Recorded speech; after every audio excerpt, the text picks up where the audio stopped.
Bismillahirrahmanirrahim.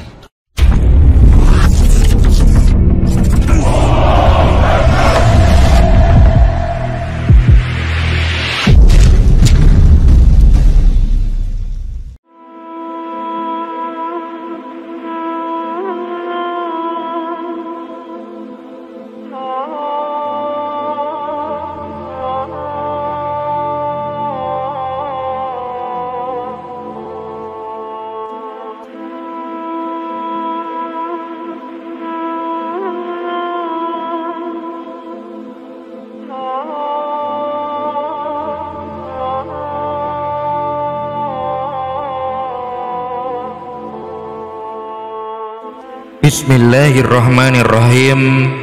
Assalamualaikum warahmatullahi wabarakatuh. Pada kesempatan kali ini saya akan menyampaikan sejarah mengenai salah satu pertempuran yang terjadi pada masa dinasti Abbasiyah. Pertempuran ini dikenal dengan nama pertempuran atau Perang Talas. Perang Talas ini merupakan peperangan yang mempertemukan antara kekhalifahan Abbasiyah dengan dinasti Tang yang berada di Cina. Tujuan saya menyampaikan sejarah ini adalah untuk menambah wawasan kita semua agar kita dapat mengetahui hal-hal yang berkaitan mengenai sejarah-sejarah di masa lalu. Nah, bagaimana sejarahnya? Marilah kita simak penjelasan berikut ini. Perang Talas terjadi pada tahun 751 Masehi. Meski banyak ahli berpendapat bahwa perang ini adalah salah satu perang penting dalam sejarah, akan tetapi Perang Talas merupakan peperangan yang kurang populer.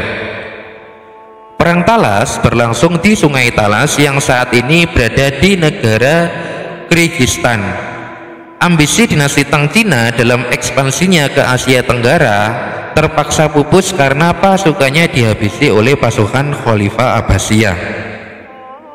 Nah, dampak daripada Perang Talas juga dapat dibilang signifikan, di mana selesai atau usai perang tersebut, pengaruh Arab Islam sampai saat ini masih mendominasi wilayah Asia Tengah.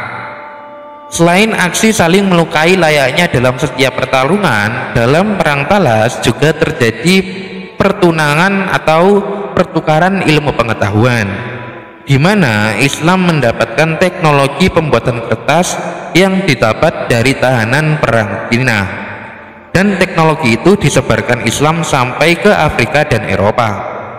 Nah, ada beberapa faktor yang melatar belakangi terjadinya Perang Talas. Yang pertama adalah tabrakan dua peradaban besar. Nah, ekspansi Arab Islam adalah salah satu ekspansi yang menakjubkan. Hampir 2 dekade sejak Nabi Muhammad SAW wafat, pengaruh Islam telah terbentang di seluruh Timur Tengah.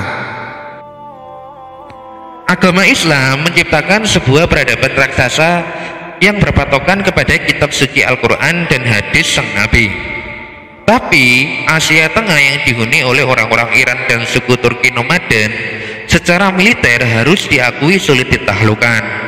Namun dengan semangat penyebaran agama yang bergairah, Jenderal Qutaibah bin Muslim yang terdiri dari kekhalifahan Umayyah di Damaskus meraih kesuksesan yang luar biasa di dalam membawa Islam ke Asia Tengah. Ketika itu, pasukannya ini mampu menaklukkan kota-kota Bukhara dan Samarkand yang kaya dan makmur karena jadi persinggahan utama perdagangan jalur sutra. Nah, penaklukan Arab Islam ke timur inilah yang akhirnya membawanya bertabrakan dengan peradaban raksasa Cina. Dinasti Tang Cina saat itu juga sedang dalam bersemangat melebarkan ekspansinya ke barat.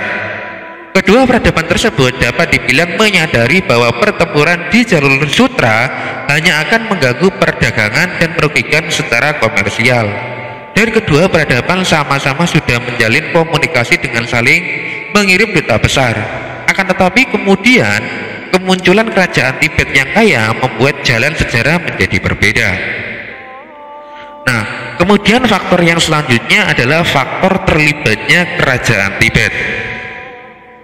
Nah, Tibet yang mulai memiliki kekuatan telah lama bertemu dengan pasukan Cina dalam perebutan wilayah. Bahkan, Tibet sempat menguasai daerah-daerah vital. Cina kemudian menjalin aliansi dengan kerajaan kecil di belakang Tibet. Dan Cina dengan aliansinya dapat membendung langkah ekspansi pasukan Tibet yang pemberani. Pasukan Tibet kemudian meminta bantuan kepada pasukan Arab Islam untuk menggulingkan Raja Ilkis atau Ilksit dalam mengangkat Alutar sebagai pengganti pada tahun 715 Masehi. Nah, Ilksit ini meminta Cina untuk menggulingkan Alutar dan mengembalikan kekuasaannya. Koalisi Arab Tibet kemudian melakukan pengepungan di sebuah kota di Xinjiang. Cina mengirim tentara bayaran, yaitu orang-orang suku Turki nomaden yang disebut sebagai Turki Karluk. Nah, pasukan Arab Tibet kemudian berhasil dipukul mundur. Kelompok Turki Karluk ini nantinya akan memiliki pengaruh signifikan dalam Islam di Asia Tengah. Nah, kris tersebut kemudian nantinya membawa dua pasukan besar dari Arab Islam kekhalifahan Abbasiyah bertemu dengan pasukan dinasti Tang di Cina. Nah, pada tahun 750 kekhalifahan Umayyah jatuh, digulingkan oleh kekhalifahan Bani Abbasiyah, sehingga peta politik internal kekuasaan Islam berubah. Namun pasukan Abbasiyah terbukti lebih agresif, di mana pusat Islam yang tadinya berada di Damaskus Suriah kemudian berpindah ke Baghdad di Irak. Kemudian faktor yang selanjutnya adalah perselisihan kerajaan lokal. Sebab lain terjadinya perang Talas yang spektakuler pada dasarnya adalah karena perselisihan kerajaan kecil di lembah Fargana, di mana lembah tersebut membentang di wilayah Uzbekistan, Tajikistan, dan Kirgistan. Raja Fargana bersengketa dan bentrok dengan Raja Chad Tashkent tentang perbatasan. Raja Chad sebelumnya telah menjalin hubungan dengan pasukan Arab. Raja Fargana pada tahun 750 Masehi meminta bantuan Cina, dan dinasti Tang mengirim Jenderal Go Seongji yang merupakan seorang etnis Korea. Nah, Jenderal Go dengan taktiknya yang licik dan cerdas berhasil menghancurkan Raja Chad. Akan tetapi putra raja berhasil melarikan diri dan melaporkan hal itu kepada gubernur Abbasiyah di Khorasan yang bernama Abu Muslim. Ketika itu Abbasiyah kemudian mengumpulkan pasukannya dan berbaris menuju timur. Mereka datang untuk menegaskan supremasinya di wilayah tersebut. Pada akhirnya dua pasukan dari dua peradaban besar Asia akan berjumpa dalam pertempuran berdarah di dekat Sungai Talas pada tahun 751 Masehi. Faktor yang selanjutnya adalah pertemuan pasukan Khalifah Abbasiyah dan dinasti Tang di Sungai Talas. Nah, dengan berbagai sebab yang jadi latar belakang, akhirnya pasukan Khalifah Abbasiyah dan dinasti Tang berjumpa di area peperangan, di mana ketika itu gubernur Khorasan yang bernama Abu Muslim mengirim Jenderal Ziyad bin Soleh yang juga gubernur Bukhara, di mana ketika itu mereka membawa pasukannya ke timur dan bertemu pasukan Jenderal Go Seongji dari dinasti Tang Cina. Nah, tentara Abbasiyah terdiri dari pasukan Arab dan daerah tahlukan Transoxiana serta koalisi pasukan Tibet. Sedangkan tentara Tang terdiri dari pasukan Cina, Fargana, dan Turki Karluk. Masing-masing pihak menilai pasukan terdiri lebih dari 100.000 tentara, tapi para analisis memperkirakan jumlah tersebut terlalu berlebihan, dan kedua pasukan itu kemungkinan besar antara 30.000 sampai 50.000 tentara. Nah, komposisi masing-masing pasukan menggunakan pemana di barisan pertama dan tombak di bagian kedua. Di belakang, pasukan Abbasiyah memiliki kavaleri berat, keunggulan yang tak dimiliki oleh pasukan Tang. Nah, tentara Tang Cina memiliki jumlah infanteri dan pemana yang lebih banyak, sedangkan pasukan Abbasiyah terdiri dari 50% infanteri dan 50% kavaleri. Kedua pasukan berjumpa di dekat Sungai Talas yang saat ini berada di daerah perbatasan, yaitu perbatasan Kirgistan dan Kazakhstan modern. Nah, pertempuran berdarah dan sengit terjadi selama 5 hari. Ketika itu, tentara Tang Cina berhasil dipukul dengan keras, bahkan sampai sebagian besar gugur di medan pertempuran. Dikisahkan bahwasanya Jenderal Go ini pulang ke Cina hanya dengan sisa pasukan yang jumlahnya sedikit. Nah, demikianlah sejarah singkat mengenai Perang Talas yang dapat saya sampaikan.